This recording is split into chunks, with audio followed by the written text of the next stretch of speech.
So with the magic of editing, this looks like it's all been one continuous brake change. However, it's been 3 weeks and I've been waiting for 2 of these things to show up. When I ordered the various parts for the Brembo brakes, the one thing that I assumed was going to be in the packaging was a banjo bolt for the calipers, and there was crush washers, but there was no banjo bolts. So it took me 3 weeks to actually get some banjo bolts sent off to me. So now that that's all taken care of, let's take these suckers off and swap them out. Now the first thing you need to do is loosen off the brake line on the old calipers. It's a heck of a lot easier to do it when they're actually attached than to try to do it while it's in your hand. So we'll just loosen that off. That was tight. Now the one thing is, even though these lines were bled, there is brake fluid in here. And there's not much you can do about it. It's just, there's just going to be a little bit sitting down in the bottom. So we're just going to loosen that off and put that out of the way. Get the brake line off. And just temporarily hold it up so it won't leak as much. The brake fluid, what little is there, will sit here. So it'll be a heck of a lot easier to take care of. Now what we'll do is we'll take the caliper off and we take the bracket. And while I'm thinking about it, it's a 5 mil to remove the fender mount.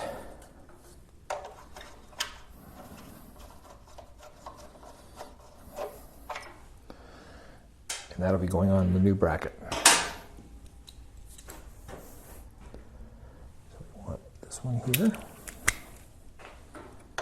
Now I could take this all off as a unit, but I want the calipers off anyways because I want to clean them before I put them away.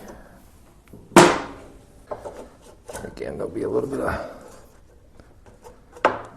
brake fluid sitting in here too, so we'll just put that over there.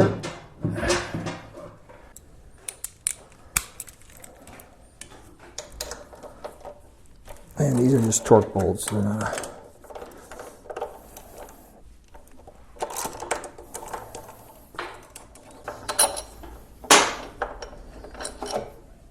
There we go. The old brackets are off. So what I'm going to do is I'm just going to clean this off very quickly, since I'm going to be putting the new stuff on, and it's easier to clean with nothing in the way. Okay, so now it's time to put everything back together.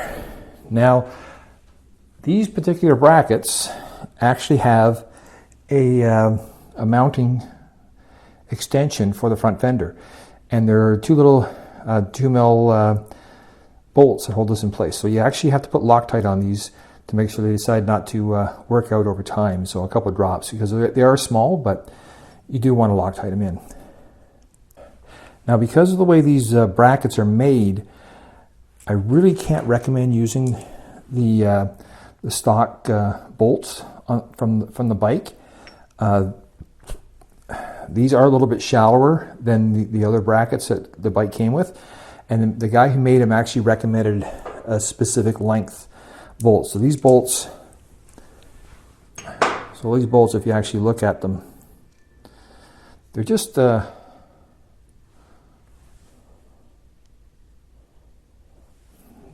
about 5 millimeters shorter. It doesn't look like it, but they actually are. Put the screw in for the fender.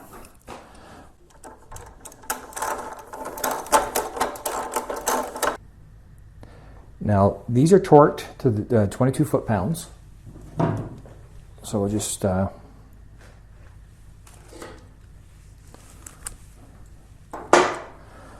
torque them in now.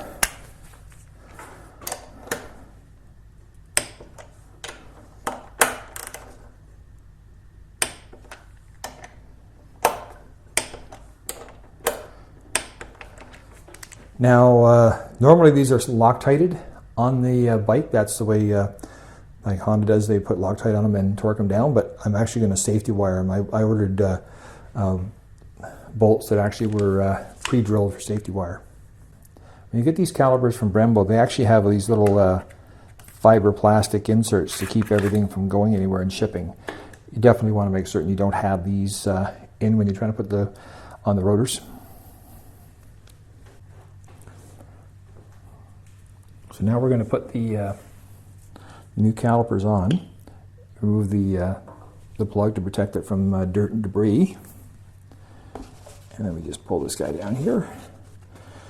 And as long as you work reasonably fast, I'll put that down for 1 second. Always use new crush washers. The amount of money you're going to save doesn't make it worthwhile to reuse the old one.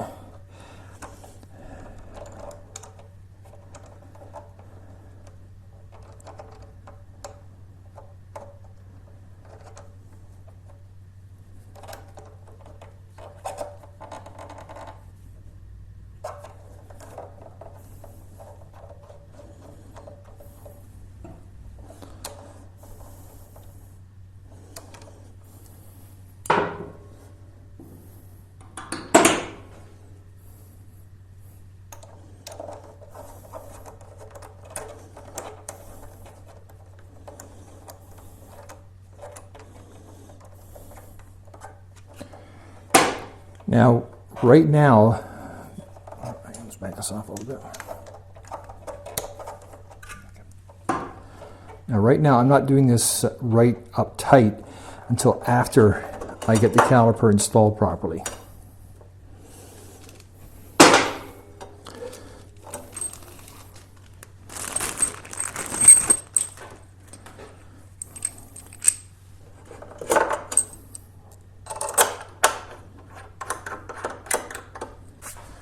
And we just snug this one down. And again, these are torqued down to 22 foot-pounds. As a very loud diesel truck leaves my neighborhood.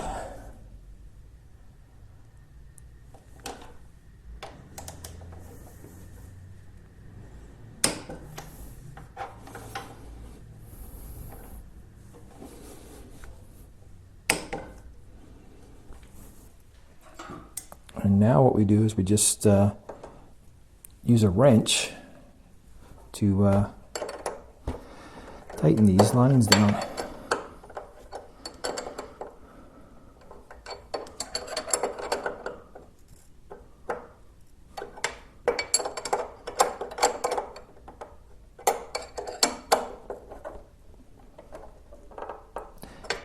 Now, I haven't done them as tight as they probably should be yet. They're snugged up right now, so they're probably not leaking. Once I start repressurizing the lines and putting brake fluid in it, chances are everything's going to have to be snugged up a little bit to actually get the seal proper, and that's when I'll worry about torquing them down properly. So that's that. All I have to do now is go back to the master cylinder and make some adjustments to that, and then I can start putting brake fluid in it, and we will have nice shiny Brembo brakes. Okay, so to fill the master cylinder reservoir up, you just have these two screws. You loosen those off, and it just drops out. Now the actual seal for the master cylinder stays with this, so we're just going to put this up out of the way so nothing gets lost or misplaced. Now, if you notice, I got chem wipes all over the place, and basically I'm messing with brake fluid around motorcycle plastics, and the one thing you don't want to do is get brake fluid on any paintable surface or any plastic, because it will discolor it and ruin it.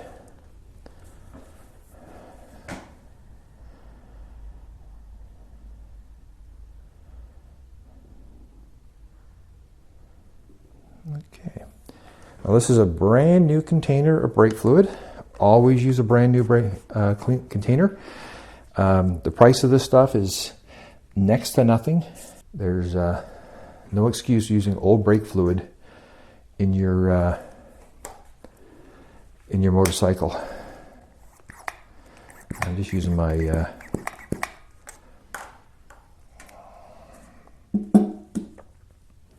okay, so I just had discovered that this is an 11 millimeter, which is a little bit on the different weird.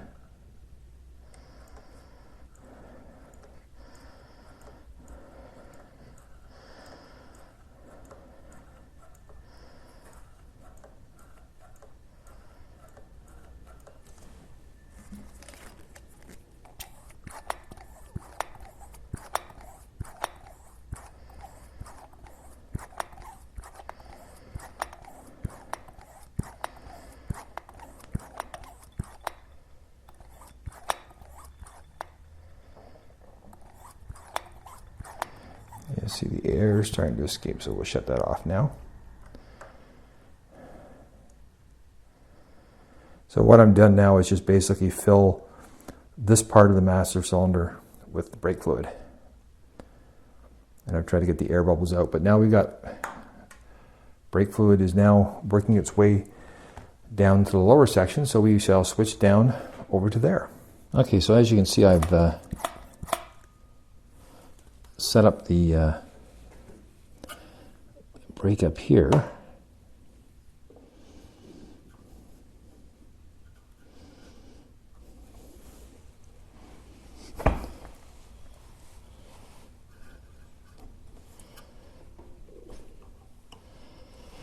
I'm going to start pulling brake fluid down.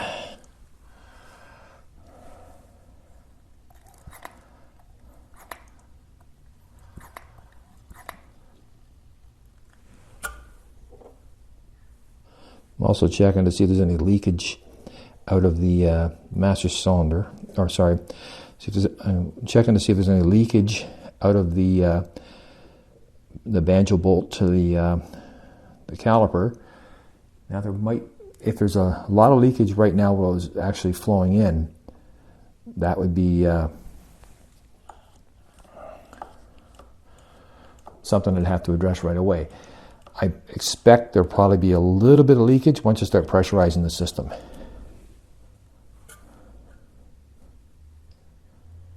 There's tons of air coming out. This is why I want to use a pressure bleeder, because it's going to pull the stuff out the fastest.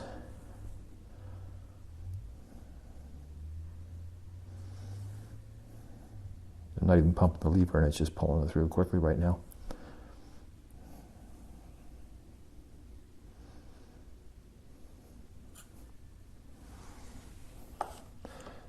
And of course, we can't, I'm working the lever a little bit right now, but right now there's nothing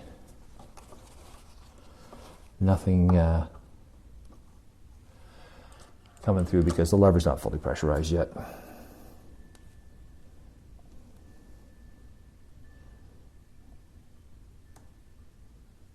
Okay, so I'm going to switch over to the other side, and then I'll probably have to come back and repeat to get this thing all cleared up. Okay, so I have bled the brakes for around 10-15 minutes, and as you can see, I now have a pretty good lever. It's not perfect yet. What's happening right now is because it's all brand new brake fluid in here, and that lines that were almost empty. There's a ton of little, what I call as microscopic air bubbles, and I could probably bleed these brakes for another hour or so and still have these microscopic bubbles inside the lines. So what I'm going to do is I'm just going to let the bike sit overnight. Those bubbles will migrate to the highest point, which is probably going to be here, and I'll probably be able to bleed the lines completely in about 5 minutes. So right now the lever actually feels pretty good. Everything seems to be good. Surprisingly, I'm not getting any leaks out of the banjos, so I guess I had snugged them up properly.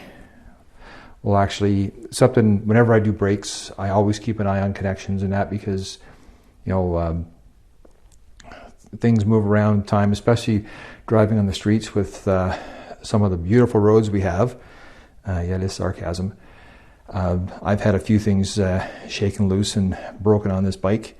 It isn't exactly what you call a plush cruiser for the street, so So all I'm going to do now is I am going to button up the reservoir cap, and then I'll just let this thing sit overnight and I will finish it up.